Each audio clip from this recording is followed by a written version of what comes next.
Hey guys, Susie Von Slaughter here, and I am with the one, the only, JOHN KASSIR, the motherfucking Crypt Keeper, right here, right now. That's right, motherfuckers.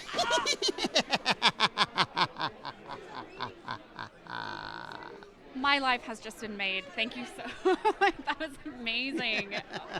So, what's it been like being the most recognizable, horror icon, for you? What's that been like for you? Well, I wouldn't go so far as to say the most. I mean, I grew up with, like Vincent Price and, people like that. Your voice, everyone. Oh, well, gosh, I'm privileged to have anything that anybody would remember in a 30-year career, that I've had so far. It's amazing because as an actor, you start out thinking that I just want to work. And then, you start working and you go, God, I'd like to be a star like everybody else. And I'd like to get, make lots of money doing what I do and that kind of thing.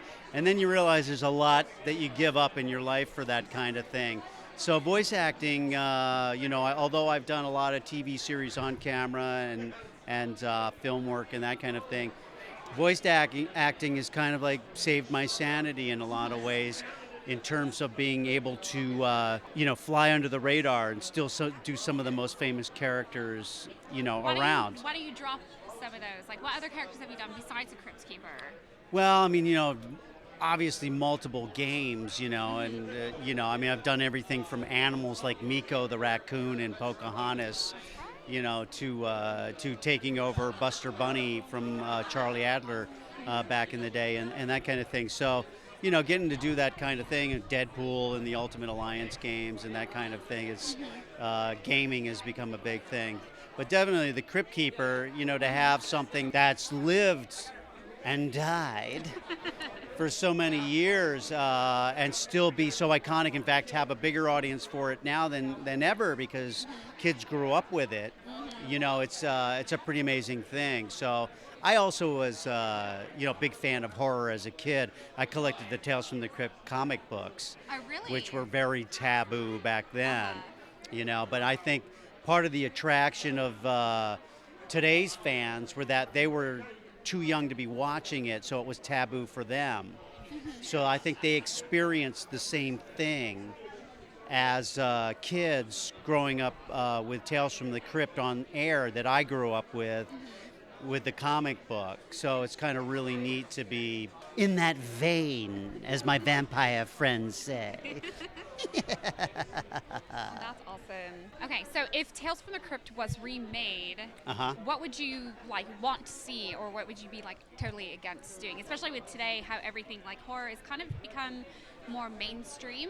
Yeah, well, the one thing I love about horror, though, is that they still do a lot of practical effects. I love practical effects, which is really cool. I mean, that's still a craft, and we certainly weren't short on that on Tales from the Crypt, using Todd Masters for the episodes, and Kevin Yeager, who made Chucky and the Crypt Keeper and Freddy Krueger, and now he's working doing all that great effects for Bones and that kind of stuff. So, these guys are masters, and to have a show that has that kind of thing. So I would want to make sure that was still part of Tales from the Crypt. Right. A lot of people would be like, well, they could make a costume this time, or they could do it in motion capture or CGI, and be like, I don't know, something really cool about bringing a puppet to life, Right. and using master puppeteers, and I owe a lot to them for their ability to bring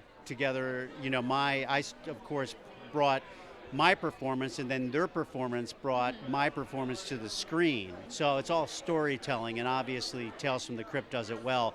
I think one of the great things about Tales from the Crypt is having the Crypt Keeper, because the Crypt Keeper lets you know that this is here for you to have a good time. Right. You can take it seriously all you want, but really the Crypt Keeper is going to tell you it ain't so serious. Seriously, not so serious. That was actually one thing I loved about Tales from the Crypt was the practical effects. That they have the puppet and everything was, made not CG, Yeah, That's right. what I love about it. Did you actually watch Tales from the Crypt? Oh yeah, definitely. I mean, like Did you I said, have a favorite episode? Well, the earlier ones, the very first season was great. I mean, obviously you had Walter Hill and Bob Zemeckis and Richard Donner directing the first 3 episodes. I mean, that's pretty incredible right there. So those were definitely 3 of my favorites. The Man Who Was Death, which was the first episode aired with William Sattler, and Walter Hill directed that one and had Ry Cooder do the music, and he talked to the camera. It was just classic Tales from the Crypt right out of the comic book. And of course, the end, you have the Crypt Keeper frying himself in the electric chair and getting off on it. I mean, that was just great. I loved Death of Some Salesman was always one of my favorites. With Tim Curry, who was just brilliant in it, playing the mother, the father, and the daughter. Loved the one that Richard Donner directed, Ventriloquist Dummy, with Don Rickles and Bobcat Goldthwait and Morty. I loved Morty. His brother Morty was one of my favorites. And then, of course, Oil's Well That Ends Well, which was the one that I starred in with Lou Diamond Phillips and Priscilla Presley, which was a great one. Oh, that's fantastic. Yeah. So is there a website that people can go to check out your work, or, Well, find you out where you're can- going to be? Yeah, I always, John Kassir, Twitter it's just my name, John Kassir, JOHN KASSIR.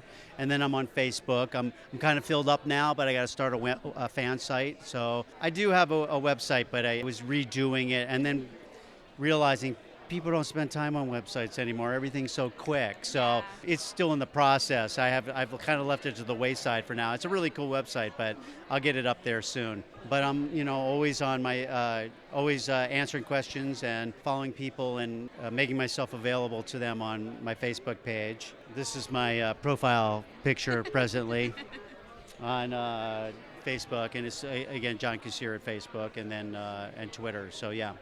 Awesome. Well, thank you so much for your time. Is there any little words you'd like to leave with our viewers? Be careful what you ask for. You may get it. Oh my gosh.